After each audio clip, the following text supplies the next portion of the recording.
मित्रों, जब प्रेम की बात आती है तो सबसे पहले हमारे मन में राधा कृष्ण के प्रेम की कथा याद आती है।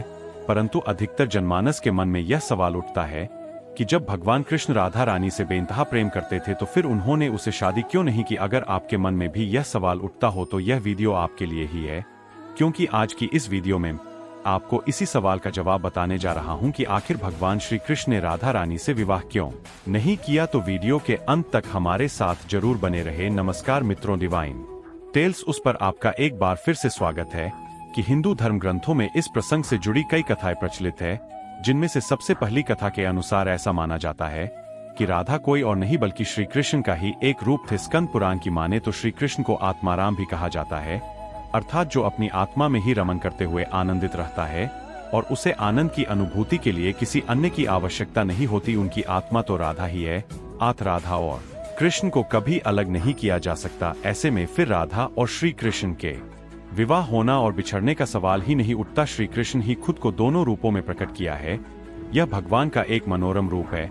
पुराणों में उनके इस रूप को रहे से अध्यात्म और दर्शन से जोड़कर देखा गया। वही ब्रह्म वैवर्त पुराण में वर्णित कथा के अनुसार श्री कृष्ण के साथ राधा गोलोक में रहती थी। में एक बार उनकी अनुपस्थिति में श्री कृष्ण अपनी दूसरी पत्नी नूरजहां के साथ घूम रहे थे, तभी राधा आ गई। विरजा पर नाराज होकर वहां से चली गई। श्री कृष्ण के सेवक और मित्र श्री दामा को राधा का यह व्यवहार ठीक नहीं लगा और राधा को भला बुरा कहने लगी। प्राधानिक क्रोधित होकर श्री दामा को अगले जन्म में शंखचूड़ नामक राक्षस बनने का श्राप दिया। इस पर श्री दामा ने भी उनको पृथ्वी लोक पर मनुष्य रूप में जन्म लेकर 100 वर्ष तक कृष्ण भिक्षु का श्राप दे दिया। राधा को जब मिला था तब श्री कृष्ण ने उसे कहा था कि तुम्हारा मनुष्य रूप में जन्म तो होगा, लेकिन तुम सदैव मेरे पास रहोगी। यही कारण था कि राधा और श्री कृष्ण का बचपन में भिक्षु हो गया था। जबकि रामचरितमानस के बालकांड के अनुसार एक बार विष्णु जी ने नारद जी के साथ छल किया था। उन्हें खुद का स्वरूप देने के बजाय वानर का स्वरूप दे दिया था। इस कारण लक्ष्मी जी के और में हंसी का पात्र बन गए और उनके मन में लक्ष्मी जी से विवाह करने की अभिलाषा ही रह गई थी। नारद जी को जब स्कूल का पता चला तो वे क्रोधित होकर बैकुंठ पहुंचे और भगवान को बहुत भला बुरा कहा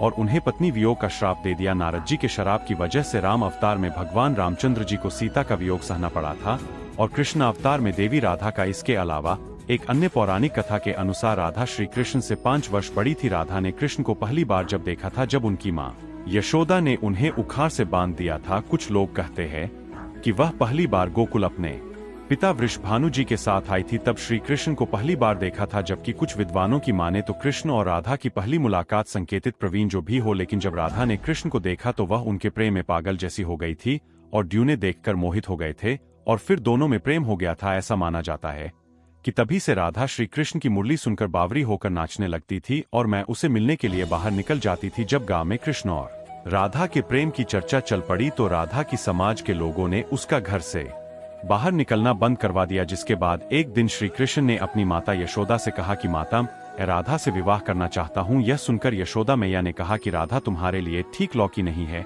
पहला तो यह कि वह तुमसे 12 साल बड़ी है और दूसरा यह कि उसकी मम्मी पुराण के साथ पहले से ही हो चुकी है और वह कंस की सेना में है जो अभी युद्ध लड़ने गया है। जब आएगा तो राधा का उससे विवाह हो जाएगा, इसलिए उससे तुम्हारा विवाह नहीं हो सकता। हम तुम्हारे लिए दूसरी करना टूटेंगे। लेकिन कृष्ण सेठ करने लगे। तब यशोदानंदन से कहा। कृष्ण नंद की भी बात नहीं मानी। तब नंद बाबा कृष्ण को गर्ग ऋषि के पास ले गए। गर्ग ऋषि ने कृष्ण को समझाया कि तुम्हारा जन्म किसी खास लक्ष्य के लिए हुआ है।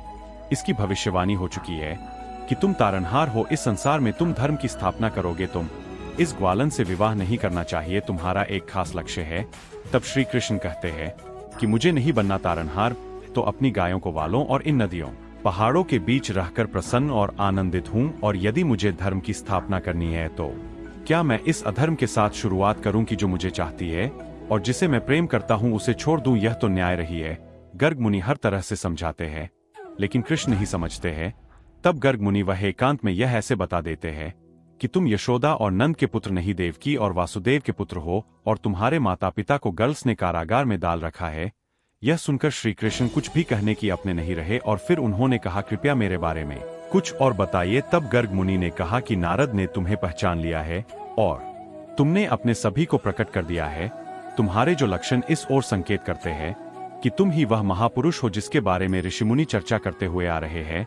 यह सुनकर श्री कृष्ण चुपचाप उठे और गोवर्धन पर्वत की सबसे ऊंची चोटी पर जाकर अकेले आकाश को देखने लगे। बस वही दिन भर रहे और सूर्यास्त के समय ज्ञान को उपलब्ध हो गए। वहीं से उनकी दशा और दिशा बदल गई। तो फिर उसके बाद श्री कृष्ण कंस के बुलावे पर वृंदावन छोड़कर मथुरा चले गए और इधर राधा का विवाह यशोदा के भाई प्रवीण से हो गया। मित्र, इसलिए भगवान कृष्ण ने कहा कि राधा तू मेरी आत्मा है, भले ऐसे में उससे विवाह करूं या ना करूं इससे क्या फर्क पड़ता है।